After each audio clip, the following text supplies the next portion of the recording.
জুলাই অভ্যুত্থানের নায়ক শরীফ ওসমান হাদির মৃত্যুতে রণক্ষেত্র বাংলাদেশ।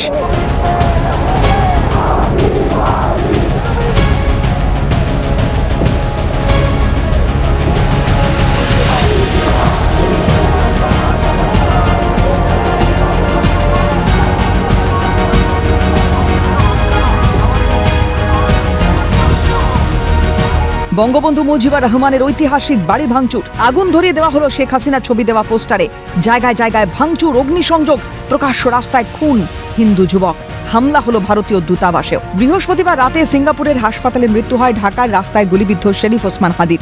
আর তারপর থেকেই বাংলাদেশ অগ্নিগর্ভ। উত্তেজিত জনতার একাংশ ভিড় করে শাহবাগে, ওঠে ভারত বিরোধী স্লোগান।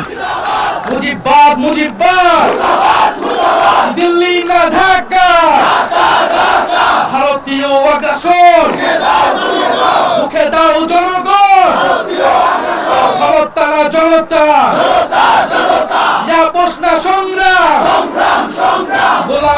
এমনকি ভারতের সঙ্গে সম্পর্ক ছিন্ন করার দাবিও তোলেন জুলাই অভ্যুত্থানের নায়ক ছাত্র নেতারা।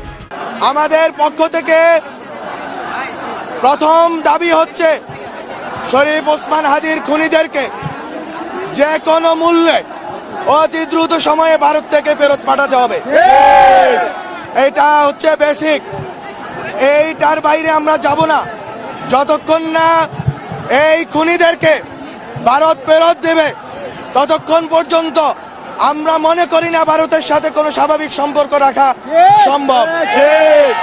একদিকে শান্তিপূর্ণ আন্দোলন, ঠিক সেই সময় অন্যদিক কার্যত যুদ্ধক্ষেত্র। বঙ্গবন্ধুর ধানমন্ডির বাড়িতে ভাঙচুর চালায় ক্ষুব্ধ জনতা, বুলডোজার এনে গুঁড়িয়ে দেওয়ার চেষ্টা হয় মুজিবের বাড়ির বাকি অংশ, আগুন ধরিয়ে দেওয়া হয় বাংলাদেশের পলাতক প্রধানমন্ত্রী শেখ হাসিনার ছবি দেওয়া পোস্টারে। ওসমান হাদির মৃত্যুর পরেই বাংলাদেশের অন্তর্বর্তী সরকারের প্রধান উপদেষ্টা মোহাম্মদ ইউনূস জনতাকে সংযত থাকার আবেদন জানিয়েছিলেন, কিন্তু পরিস্থিতি সেদিকে যায়নি, উল্টে ক্রমশ খারাপ হতে শুরু করে। হামলা হয় ভারতীয় কমিশনেও। ঢাকা সহ বাংলাদেশের মোট 4 জায়গায় ভারতীয় হাই কমিশনে হামলা হয়। উত্তেজিত জনতা ভারতীয় হাই কমিশন লক্ষ্য করে পাথর বৃষ্টি শুরু করে। সেখানে উপস্থিত পুলিশ বাধা দেওয়ার চেষ্টা চালালে পুলিশকে উদ্দেশ্য করে ইট নিক্ষেপের অভিযোগ ওঠে। এর মধ্যেই ময়মনসিংহে হিন্দু যুবক দীপু চন্দ্র দাসকে পিটিয়ে মেরে গাছে ঝুলিয়ে আগুন ধরিয়ে দেওয়া হয়, এমনটাও অভিযোগ উঠছে। হামলা হয়েছে বাংলাদেশের প্রথম সারির সংবাদ মাধ্যম প্রথম আলো, ডেইলি স্টারের কার্যালয়েও। খুলনায় সাংবাদিক ইমদাদুল হক মিলনকে গুলি করে খুনের অভিযোগ উঠেছে। উত্তেজিত জনতার হাতে হেনস্থার শিকার হন ঢাকার বর্ষিয়ান সাংবাদিক নুরুল কবির। সব মিলিয়ে সাধারণ নির্বাচনের আগে ইউনূসের বাংলাদেশে ফের নৈরাজ্যের পরিস্থিতি।